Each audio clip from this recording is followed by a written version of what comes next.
Dans le triclinium d'une villa, un médecin, fauché par la nuée ardente, serrait contre lui ses instruments de chirurgie.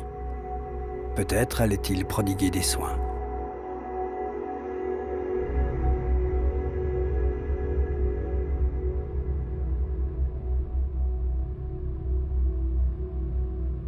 En quelques heures, Pompéi devient une ville fantôme. Quelques jours après l'éruption, plus rien n'émerge du manteau de cendres. La cité est cristallisée.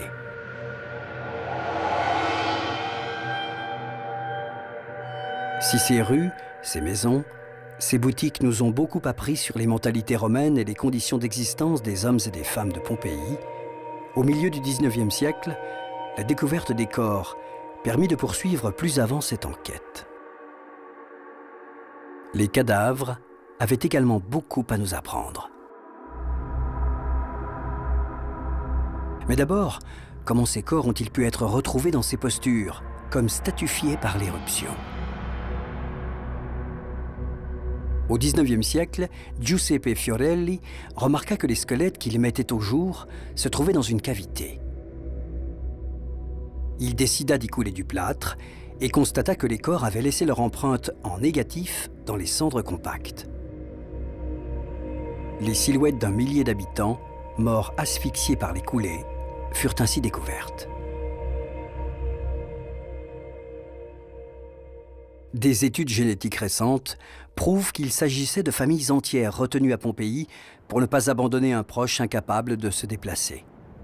Il y avait là des parents, des enfants et des grands-parents. Les corps étaient si bien conservés que d'un seul coup d'œil, les anthropologues pouvaient déterminer le sexe, l'âge, le poids et la taille de chaque individu. Ils pouvaient savoir s'ils avaient tenté de lutter ou s'ils s'étaient effondrés d'un coup. La découverte des corps et leur moulage permirent de mener l'enquête sur les circonstances de la mort de ces hommes et de ces femmes. Mais ce qui bouleversa les archéologues, c'est la résurrection de leurs visages, intacts, représentés dans les fresques des riches demeures.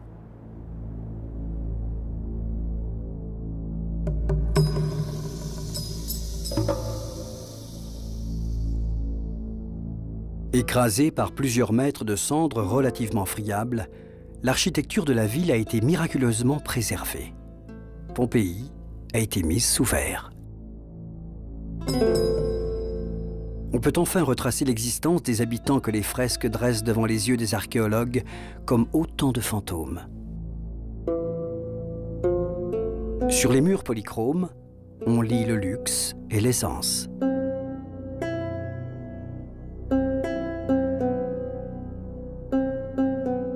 Dans les riches villas des patriciens de Pompéi, dont certaines couvrent jusqu'à 400 mètres carrés, vivent plus d'une centaine de personnes. Les maîtres de la maison sont entourés de dizaines d'esclaves qui sont là à toute heure du jour et de la nuit. Ils n'ont aucune intimité et lorsque les serviteurs s'éloignent, ce sont les clients qui viennent solliciter une audience.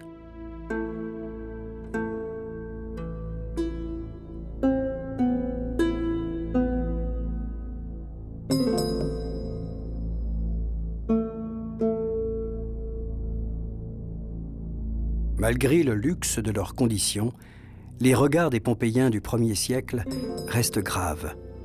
Pourquoi?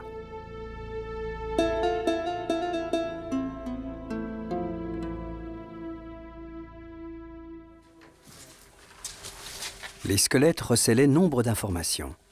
En 30 années de travaux sur le site, l'anthropologue Maciej Genneberg a appris à déchiffrer tous les indices transmis par ces os.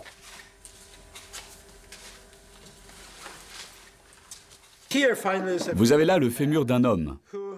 Et si vous jetez un coup d'œil, vous constatez qu'il ne diffère guère d'un fémur sain, qui n'a jamais été cassé. Et pourtant, si vous examinez la face interne, vous notez que cet os n'est pas tout à fait normal. En fait, il a des signes de maladie. Ici, un autre fémur. Ça, c'est la partie supérieure, et ça, c'est la partie inférieure, car cet os a été cassé en deux, et la jambe a dû éventuellement se réparer seule. Mais elle mesurait 5 cm de moins et cet individu a marché tout le reste de sa vie avec un sévère handicap qui causait une asymétrie entre le pelvis et sa hanche, avec toutes les conséquences que cela peut entraîner. Les Romains avaient une approche très moderne de la chirurgie orthopédique. Mais malheureusement, tout le monde n'en bénéficiait pas. Comme aujourd'hui, certaines personnes étaient mieux soignées que d'autres, et cela dépendait de la richesse du patient. Dès le 1er siècle de notre ère, la misère s'installe. Le gouffre entre riches et pauvres augmente. Pour survivre, certains habitants des cités romaines mendient. Le rictus pathétique de cette statuette de bronze, découverte à Pompéi, en témoigne à travers 2000 ans d'histoire.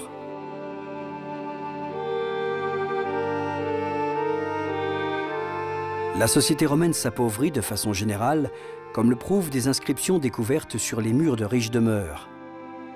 Partie de maisons à louer.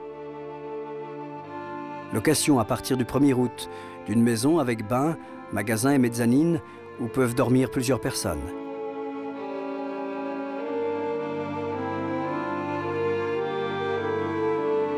Certains propriétaires louaient des pièces de leur maison ou les divisaient en lots minuscules dans lesquels vivaient les plus pauvres de leurs concitoyens.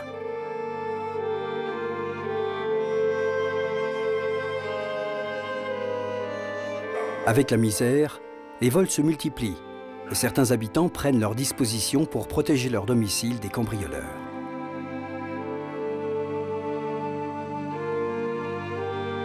La péninsule italienne vit en grande partie des impôts en nature prélevés dans le reste de l'Empire. C'est d'Égypte que vient le blé, et il suffit d'une crue du Nil, d'une tempête en Méditerranée pour que la disette s'installe. Le pain n'est plus distribué régulièrement. Privé de ses approvisionnements, endetté par des dépenses militaires croissantes, le cœur même de l'Empire connaît une inflation sans précédent, annonçant sa fin inexorable.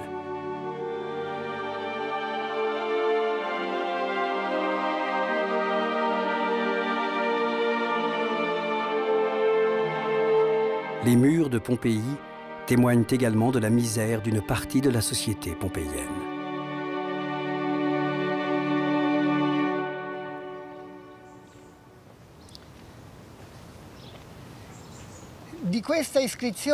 Cette inscription est difficile à lire maintenant. Il n'en reste que quelques mots. Fecistis Cretaria, fecistis salsamentaria. Ma era un'iscrizione molto lunga. Ce graffiti mesurait plus de 2 mètres. Quelqu'un y commente cruellement la pauvreté d'une autre personne. Il dit « Tu as échoué 8 fois, mais tu échoueras encore 16 fois. Puis, tu as erré de petit boulot en petit boulot. Tu as été aubergiste, boulanger, fermier, couvreur de livres, vendeur de peaux, vendeur de vieilleries et tant d'autres métiers. Et maintenant, tu es potier. Comprends-tu ce que je t'explique ?» Mis à part son ton sarcastique, ce commentaire met en lumière la situation pitoyable de certaines petites gens. Il révèle le côté sombre de la société. Certains graffitis de Pompéi sont un témoignage précieux sur la pauvreté et les revers de fortune qui touchaient les populations de l'Antiquité comme ils nous affligent aujourd'hui.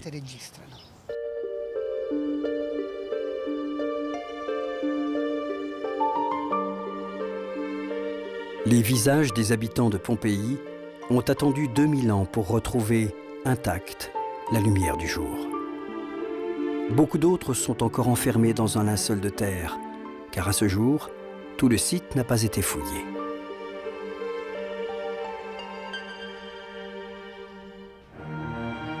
Combien de révélations, combien d'existences brisées, combien d'histoires secrètes, les entrailles du Vésuve recèlent-elles encore?